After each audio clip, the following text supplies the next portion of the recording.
Você acredita que uma única conversa pode mudar o rumo de uma vida inteira? Imagine um milionário frio, acostumado a cifras e arranha-céus, indo parar numa cidade minúscula por puro interesse comercial. Só que, em vez de fechar um contrato, ele encontra uma mulher que quebra todas as suas certezas, uma professora comum de uma escola esquecida. O que era para ser apenas uma viagem de negócios se transformou num encontro que mudaria tudo. Fica até o fim, porque essa história não é só sobre amor, é sobre reencontrar a própria humanidade. Antes de começar, se você curte histórias que mexem com a alma, já deixa seu like e se inscreve aqui no canal. Agora sim, vamos nessa. Nathan Carvalho era conhecido por sua mente afiada para negócios e um coração aparentemente de pedra. Com apenas 38 anos, já figurava entre os nomes mais poderosos da América Latina. Dono de uma rede de hotéis de luxo, seus passos eram sempre calculados, cada investimento pensado com frieza. Vivia entre Nova York, Londres e São Paulo, envolto por reuniões, cifras e decisões que moldavam o destino de milhares de funcionários. Até que um dia, um projeto ambicioso o levou a uma pequena cidade no interior de Minas Gerais, chamada Estrela do Vale. Um lugar com menos de 10 mil habitantes, encravado entre montanhas, com ruas de paralelepípedo, casas coloridas e um ritmo de vida que parecia ter parado no tempo. Nathan chegou de helicóptero, com o terno impecável e olhos atentos. A proposta era clara: comprar uma grande fazenda local para construir um resort de luxo ecológico. Havia lido os relatórios, estudado a área e conversado com seus advogados. Tudo indicava que seria mais um negócio fechado em poucos dias.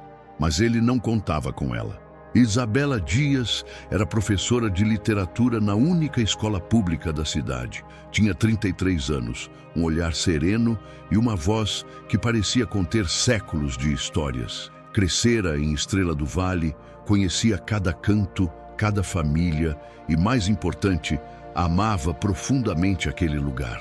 Quando soube que uma empresa de fora queria comprar a Fazenda do Sol, um patrimônio histórico local, soube que precisava agir. Nathan se hospedou na única pousada 4 estrelas da cidade, onde rapidamente chamou atenção. Todos cochichavam sobre o homem rico da capital, que andava de carro preto e falava com sotaque estrangeiro. Era discreto, mas sua presença era impossível de ignorar. No segundo dia, enquanto visitava a escola a pedido da prefeitura, que buscava apoio para reformas, conheceu Isabela. Ela o recebeu com um sorriso contido, mas curioso. Enquanto os outros bajulavam o empresário, ela foi direta. O que exatamente o senhor pretende fazer com a Fazenda do Sol? Nathan, surpreso com o tom, respondeu com polidez. Um resort sustentável. Empregos, turismo, renda para a cidade. Um avanço, professora. Nem tudo que brilha é ouro, senhor Carvalho. Às vezes, o que parece avanço é apenas uma forma diferente de perda. Aquela frase o perseguiu por dias. Curioso com aquela mulher que não se curvava às cifras, Nathan começou a aparecer mais na escola. Levava livros para doar, conversava com os alunos, assistia às aulas. Isabela, inicialmente resistente, começou a vê-lo com outros olhos. Descobriu que ele amava Fernando Pessoa, que escrevia poesia escondido em cadernos que ninguém lia. E Nathan, pela primeira vez em anos, sentia algo diferente. Um desconforto bom, como se sua alma estivesse sendo provocada a acordar. Os dias viraram semanas. Nathan adiou sua partida diversas vezes, sob o pretexto de negociações em andamento. Na verdade, estava encantado pela cidade, pelos moradores, pela simplicidade e por Isabela. Eles começaram a se encontrar fora da escola. Caminhadas pelas trilhas da região, cafés longos na praça central, conversas profundas sobre sonhos, traumas e esperança. Certa noite, à beira do rio que cortava a cidade, ele confessou: eu vim aqui para fazer mais um investimento. Mas tudo que eu encontrei foi algo que nem sei como nomear. Talvez seja o que você sempre buscou, ela respondeu, olhando o céu estrelado. um lugar para parar. Natan percebeu ali que seu plano de construir um resort não fazia mais sentido. Ele viu o valor da fazenda não como um ativo comercial, mas como uma memória viva da comunidade. Começou a pensar em formas de preservá-la, de ajudar a cidade sem destruí-la. Reuniu-se com a prefeitura e propôs um novo projeto: transformar a Fazenda do Sol em um centro cultural e ecológico, com biblioteca, espaço para aulas ao ar livre, incentivo ao turismo consciente e oficinas de arte. Ele mesmo financiaria tudo. A cidade se comoveu e Isabela, ela chorou. "Por que está fazendo isso?", perguntou ela. "Porque você me ensinou a ver." 3 meses depois, Natan ainda morava na cidade. Comprou uma casa simples perto da praça, trocou os ternos por camisas de algodão e, aos poucos, foi sendo aceito como um dos seus. O Centro Cultural da Fazenda foi inaugurado com uma festa que reuniu quase toda a população. Isabela e Natan estavam lado a lado, mãos entrelaçadas, sorrindo como quem finalmente entende que às vezes o verdadeiro sucesso está em tudo aquilo que não pode ser comprado. Ele nunca mais voltou para sua cobertura em São Paulo, porque ali, naquela cidade pequena, e ao lado daquela professora de voz doce e alma firme, ele havia encontrado o que sua fortuna nunca pôde comprar: paz, amor e um novo propósito. Nos meses seguintes à inauguração do Centro Cultural, Estrela do Vale começou a viver uma nova fase. A cidade, antes esquecida nos mapas, passou a receber visitantes interessados não apenas na beleza das montanhas, mas na proposta única de turismo consciente e educação cultural. A fazenda virou ponto de referência, atraindo biólogos, artistas, escritores e até pequenos documentaristas curiosos sobre aquele milionário que trocou os arranha-céus pelo interior. Natan, agora seu Natan, para os moradores, passava os dias entre reuniões com os coordenadores do centro, visitas às salas de aula e conversas demoradas na varanda de Isabela. Havia descoberto uma nova forma de viver: menos velocidade, mais presença. Com Isabela, os dias eram cheios de significado. Ela o ensinava a cuidar de um jardim, a preparar pão de queijo na lenha, a ouvir com atenção e falar com o coração. Ele, por sua vez, a ajudava com projetos educacionais mais amplos, conectando a escola com universidades e ONGs de fora, levando computadores, livros e oportunidades que antes pareciam impossíveis. Uma tarde, enquanto plantavam mudas de ipê em um dos espaços do Centro Cultural, Natan parou, sujo de terra até os cotovelos, e olhou para Isabela.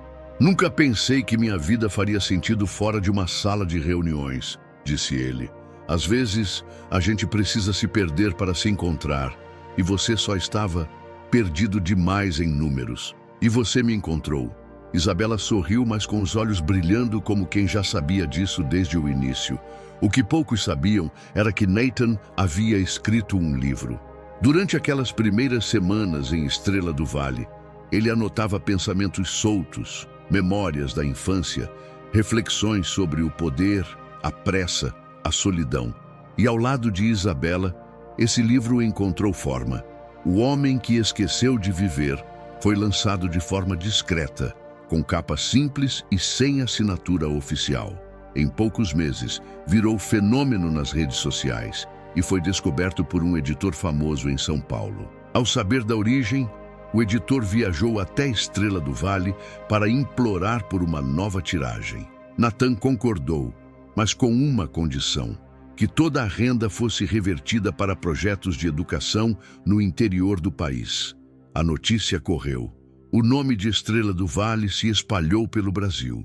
Mas mesmo com o burburinho da mídia, Natan e Isabela mantiveram a mesma rotina simples: café na varanda, aulas de literatura, visitas à escola, noites tranquilas sob as estrelas.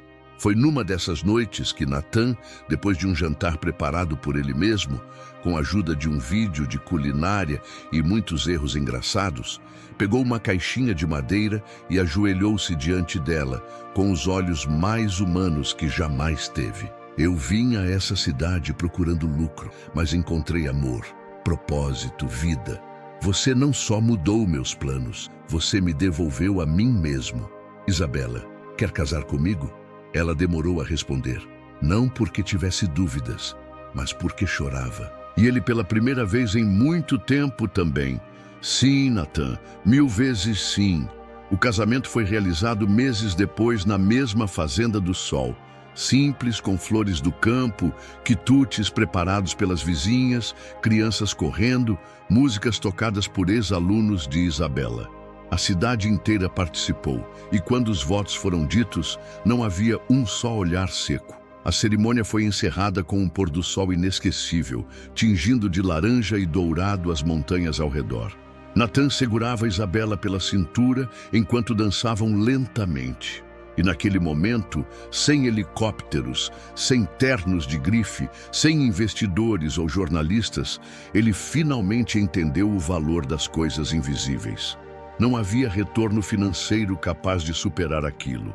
Ele havia investido em algo que jamais cairia na bolsa, o amor verdadeiro. E foi assim que um milionário, que veio à cidade por negócios, teve seus planos para sempre mudados por uma professora. E pela simplicidade de um lugar onde o tempo andava mais devagar, mas o coração batia mais forte. E foi assim que um milionário, acostumado a dominar salas de reunião e tomar decisões bilionárias, trocou tudo por uma cadeira de madeira na varanda de uma casa simples. E o coração de uma professora que não se curvou ao dinheiro. Ele não construiu um resort. Ele construiu uma nova vida. Porque às vezes os planos mais importantes da nossa vida não vêm de um e-mail ou uma proposta de negócios, mas de alguém que olha nos seus olhos e te ensina, em silêncio, a viver de verdade. E se você ficou até aqui, é porque essa história te tocou de alguma forma. Então já deixa o like, se inscreve no canal e ativa o sininho. Porque toda semana tem mais histórias que fazem a gente sentir, pensar e talvez até mudar. Até a próxima.